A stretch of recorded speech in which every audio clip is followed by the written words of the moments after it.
Welcome to the Capital Forum's interview series. My name is David Blattner, and we're delighted to have with us today Bob Connolly. Bob is currently a partner at Geyer, Gorey. Bob is the former chief of the Antitrust Division's Philadelphia field office. He has extensive experience both investigating and prosecuting criminal cartels, and he is also the author of a wonderful blog about cartels called Cartel Capers. Kind of a mouthful to say that. So Bob, we're happy to have you with us here today. Well, thanks. I'm pretty happy to be here, too. Good. Since your experience is with cartel investigations, let's talk a little bit about what's been happening with criminal cartel prosecutions in the last year. Okay. I mean, I think the auto parts investigation gets a tremendous amount of press, as it should. It's the largest cartel investigation the division's ever had. But that's winding down, and the division is also pretty focused on financial market crimes. There's a LIBOR investigation, which is also fairly mature and winding down. Forex, foreign exchange, bid rigging investigation that authorities all around the world are investigating, but Antitrust Division and the Criminal Division of DOJ are both looking at. That I still think has legs to go, and there'll be more cases in that. There was a couple of cases in ocean shipping. Coming up in the current year, there's two investigations now that are public, but there haven't been any major developments yet. One in generic pharmaceuticals, and another in capacitors. And I think there could be a lot of news in those two in the coming year.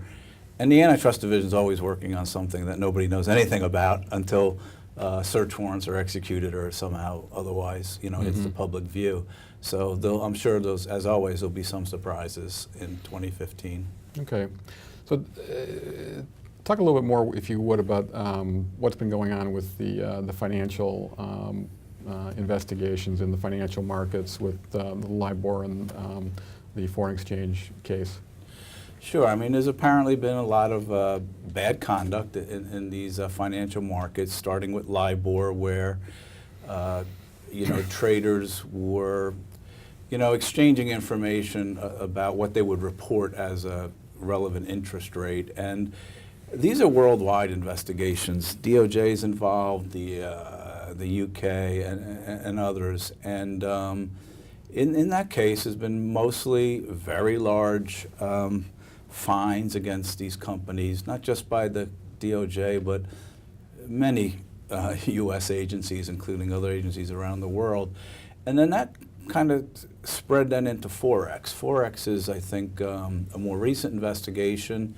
Again, there's been very large fines already paid, over $5 billion, probably more coming. I think what's interesting in Forex, and this is a guess, if you will. I mean, there's been some criticism of the Department of Justice that they get these big fines, but no individuals are held accountable.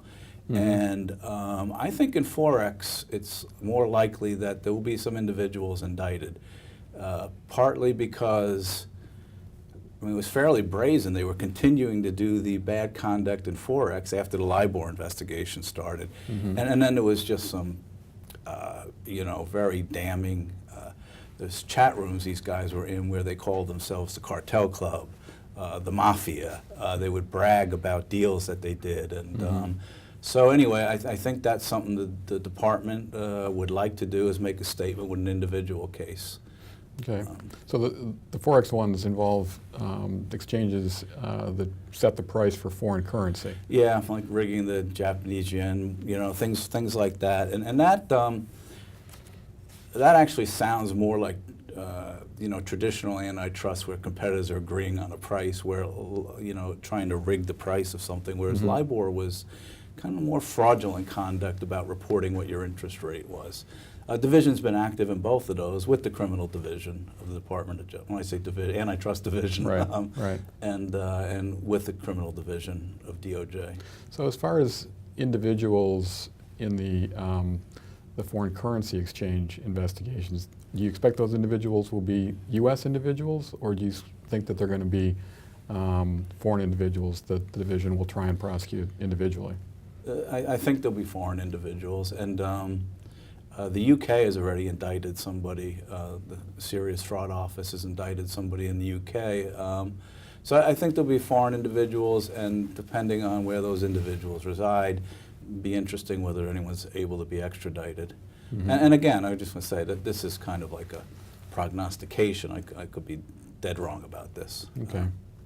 Now, one of the things that's been interesting about both the LIBOR investigation and the Forex investigation is that it's involved not just the Antitrust Division, as you kind of alluded to, but it's involved the Criminal Division as well. What's sort of the story about the relationship between the two divisions and how they've cooperated in these investigations?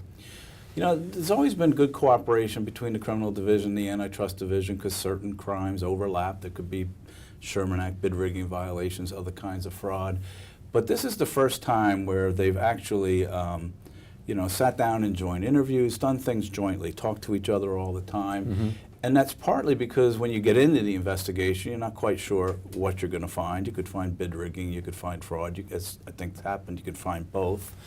It makes it a little tougher if you're on a defense counsel because there are some policies in the Criminal Division that are different than the Antitrust Division, like the amnesty program is uniquely in the Antitrust Division. Talk a little bit about how the division amnesty program works and whether there's a counterpart in the Criminal Division.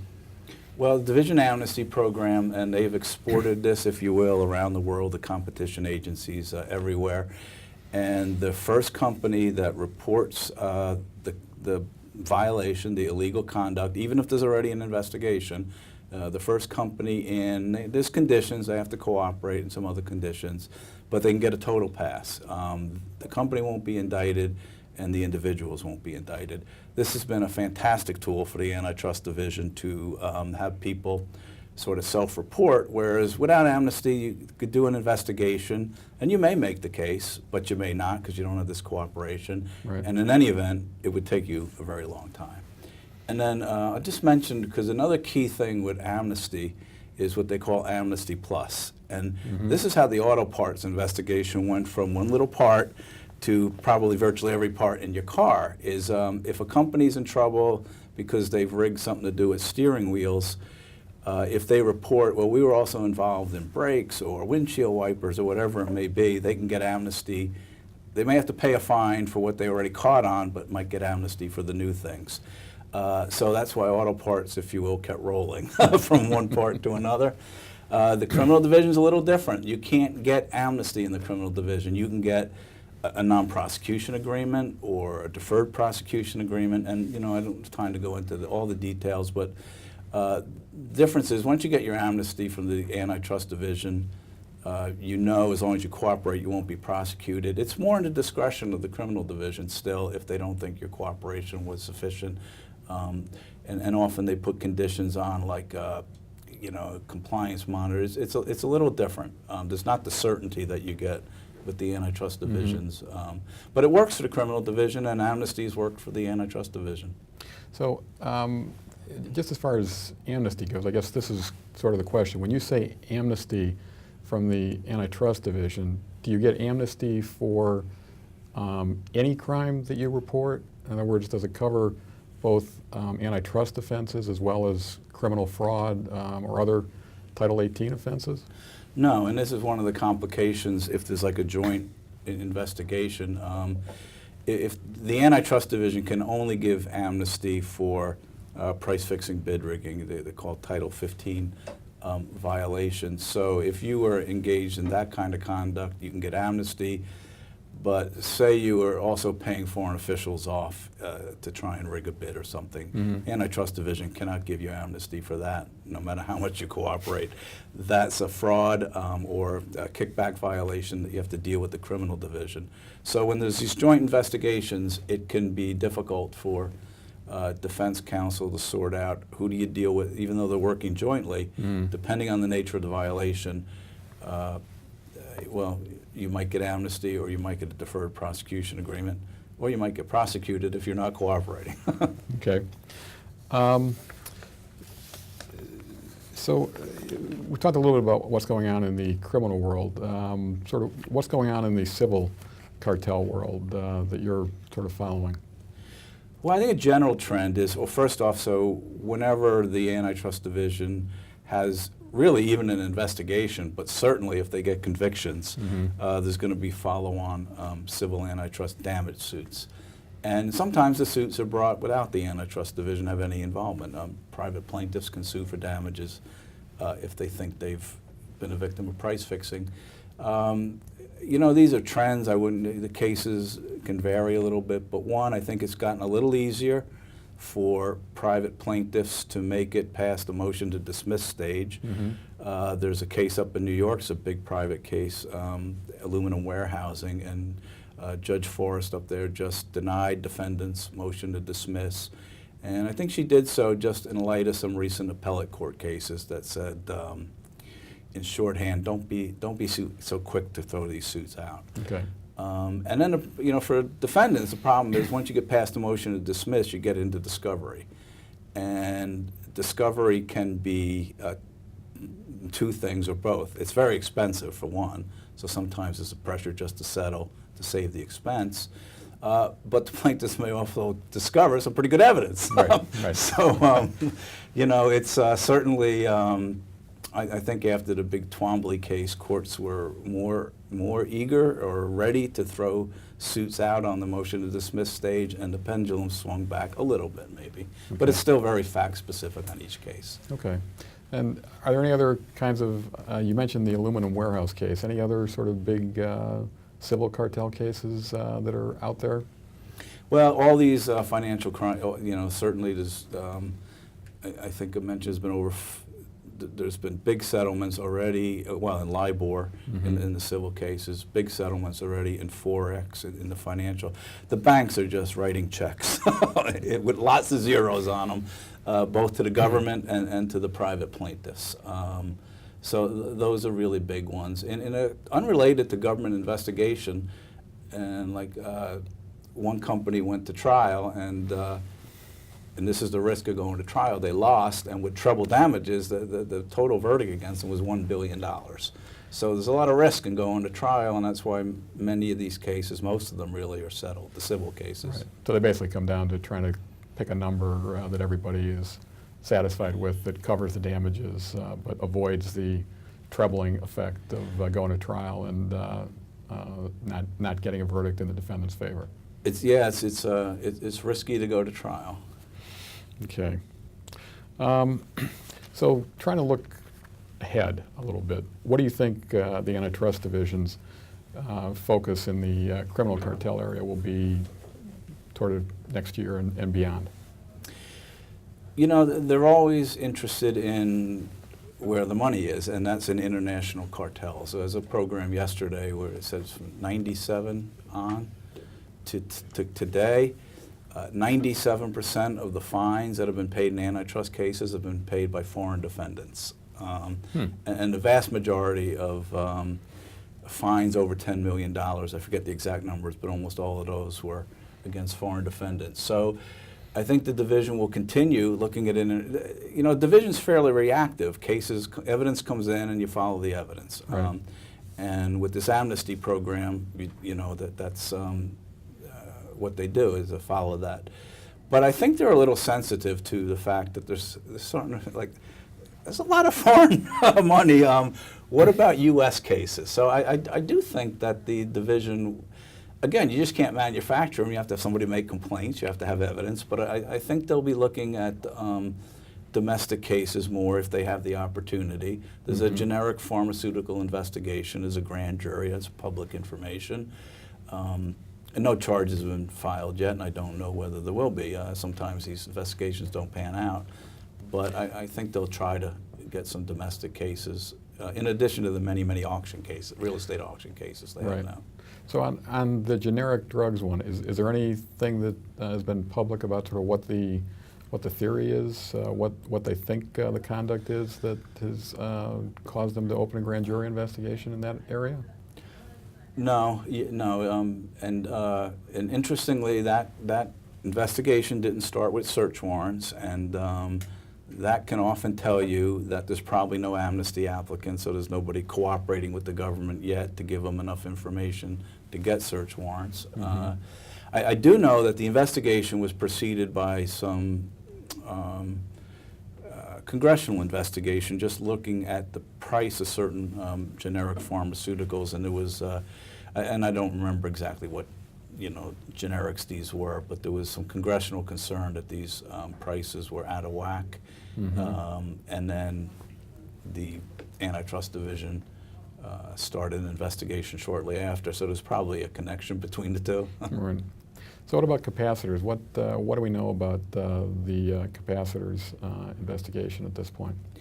Well, I think it's another interesting one in the sense that it was a global investigation. So in the same day, or at least within 48 hours, a number of countries started an investigation, with, including China, with drop-in interviews. And in the United States, there were not search warrants.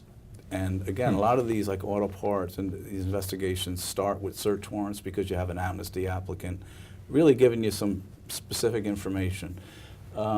So again, that's public. There's a grand jury out in California, in San Francisco. Civil suits have already been filed, many of them class action damage suits. And so the government's been working. And what's going to come out of that?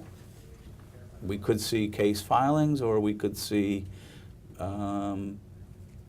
sometimes these cartels operate in other parts of the world, but they don't operate in the U.S. Because in the U.S. you can go to jail for this stuff, and you go to jail for a pretty long time. Right. So that's happened before in the past too, where there's cartels that affect Europe, affect Asia, but they don't play ball in the U.S. So it remains to be seen whether that will result in cases or not. So, but when you say capacitors, these are the small electronic components that get incorporated into bigger things, TVs, computers, that kind of stuff? Yeah, I've read in one of the civil suits, I think it was, and I looked at the pleading, that there's like over 400 capacitors in the iPhone, for example. So yeah, they only cost pennies, but a lot of pennies add up, and so it could involve interesting issues if the capacitors are a big issue in antitrust these days. Is when can the Sherman Act, when can foreigners be prosecuted for conduct that affects the United States? So if the capacitors were fixed prices, but they were sold overseas and then put in a component that was later shipped in the United States, there's a lot of legal issues that are a little bit up in the air, whether the U.S. law will reach that. I wanted to talk with you a little bit about that. You've become somewhat of an expert, or at least you've been cited in court opinions for your opinions about the Foreign Trade and Antitrust Improvements Act. Yeah, FTAIA for short. Thank God. So tell me a little bit about why that's become such a big issue these days. Well, because there's a lot of, in the case that I wrote about a lot, these LCD panels, I left my iPhone out in my briefcase. It would have been a good visual aid. But so the LCD panels that are in your phone, used in TVs, they clearly fixed the price. There's no question of this. These are Taiwanese and other foreign companies. And when they fixed the price, some of those panels were shipped directly into the United States. And there's no question that they can be prosecuted for commerce that they import directly into the U.S. But what about if they sell it to another party who then assembles the phone overseas? So and then it's shipped, and the phone shipped into the United States. Does the antitrust laws reach that? And partly because LCD screens are expensive. In that particular case, they said yes, that had the substantial, direct, substantial, and reasonably foreseeable effect on U.S. commerce. But you could see something like maybe capacitors, where the cost is only a few pennies, and the parts assembled overseas, and it goes into the U.S. It's going to be very fact specific. It's going to be litigated a lot about when there's a supply chain and people fix prices overseas of a component, but the component then is put into other products and eventually shipped into the U.S. When does U.S. law apply to that? So let me just see if I can get the distinction. If the component is directly shipped to the U.S., and then gets assembled into a product in the U.S., there's no issue that conduct is going to violate the antitrust laws in the U.S. Correct. It's only if the component is assembled outside the U.S. into a product, and then the product is then shipped to the U.S., whether that's enough of an effect to trigger U.S. antitrust liability. Correct. Okay. Because you can see extreme situations where, some coating that's a very minuscule part of a finished product, but there was price fixing on that overseas. Does that violate U.S. laws? Were U.S. consumers hurt by that? That's why it's going to be a specific fact question about whether the conduct really had a direct and substantial effect in the U.S. So there's a couple of cases that are at least possibly headed to the U.S. Supreme Court that involve this very issue. So what's the distinction between those two cases, and what's your prediction about whether the Supreme Court may take one of those cases or both of them? Okay. Well, in the one case in the Ninth Circuit called AU Optronics, the issue was whether the defendant could be prosecuted by the United States government, and the court held that they could, both because there was direct imports, so this FTAA didn't even apply, but where it was assembled overseas, again, it was the conspirators knew that it was going into the United States. It was a substantial portion of the finished product, and it wasn't one part in a many layer assembly of a product. So they found that the defendant could be prosecuted both for the direct imports and the FTAA. The Seventh Circuit case called Motorola Mobility, to me, was quite different. It was just about whether Motorola Mobility, in a civil case, was the right plaintiff. And to really briefly summarize it, I think the court said Motorola Mobility bought these panels, they bought them overseas with a foreign subsidiary, but then they wanted to sue in the United States.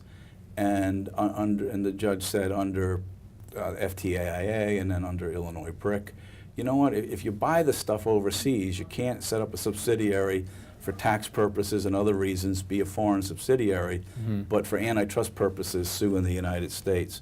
I don't think the two cases are in conflict because they address different issues. And my own guess is the Supreme Court won't take either one of them because I think they were correctly decided.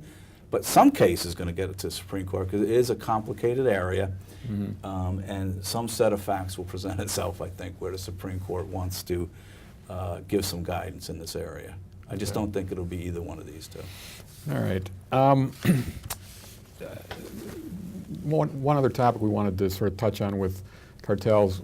At the Capitol Forum, we're focused on merger reviews normally. That's kind of what we specialize in covering. What's the relationship between cartel issues and merger reviews? Well, okay, I would say this. So because when the auto parts investigation first started, if I was considering buying a company in the auto parts industry, even if it was a different part, I would be doing very intensive due diligence because these investigations spread. And once the Antitrust Division gets into a product area, they'll look at that company, everything they make. They'll want to know, was there any collusion going on there? And the company may have incentive to report it because they'll get credit for cooperating. So that's one area I'd want to do some particular due diligence if the government was bringing cases in a close space, so to speak. And the other reason for really doing antitrust due diligence if you have a merger is because, well, number one, you could decide to not do the merger. And number two, you could say, in light of all the benefits of the merger, this is not worth killing the deal, but let's get into the Antitrust Division and get leniency. So we're starting with a clean slate. And I do think, I couldn't tell you which ones, but I think, well, I know the Antitrust Division has started investigations where merger due diligence has exposed, because that's the time when people are really digging sometimes in their compliance program. So I think those are two ways they might be related. Yeah. The other issue that can come up, and I've had some experience with this as well, is one company buys another company and didn't do enough due diligence and discovers after the fact, when they get grand jury subpoenas or search warrants, that they bought a company that had been involved in some pretty bad antitrust conduct, and then you wind up having to pay for all of that conduct, and you didn't sort of factor that into the price you paid when you bought the company. Yeah. And I mean, the merger is disruptive. People may be losing jobs who would have never been talking to the government before, but now they have an axe to grind. Right. Or even the cartel may be disrupted because, somebody who used to cooperate no longer is going to because of the merger. So, yeah, it's a time to really. There's a lot of due diligence to be done, but checking out the antitrust compliance program of the company that's being purchased it's a time to do it really, carefully. Right. So the last thing, you are the author of a very popular cartel blog called Cartel Capers. What's been your experience trying to cover the cartel area with a blog, and what have you learned from doing it? Well, I was smart enough to limit myself to cartels. I mean, I love antitrust generally, but it's a gigantic field. So, yeah, I enjoy. I worked on very small cases when I was at the antitrust division. I worked on international cases. I've never been in one, but I love cartels. So writing about them is just a lot of fun, and I had a lot of ideas from working with the government. And doing a blog is, I've done more articles too, but doing a blog, you can just kind of get some thoughts out. Some of it is just reporting on things that have happened because I try to keep up on it and read. And then other blog posts are more, this is my 2 cents. This is what I think. And it's been a lot of fun. Good. And I'm always shocked when people read it. That cracks me up. Well, it's a good blog, so that's why people read it. Well, thank you. Bob, it's been a pleasure having you here today. Thank you very much. David, thanks for asking me. Cool.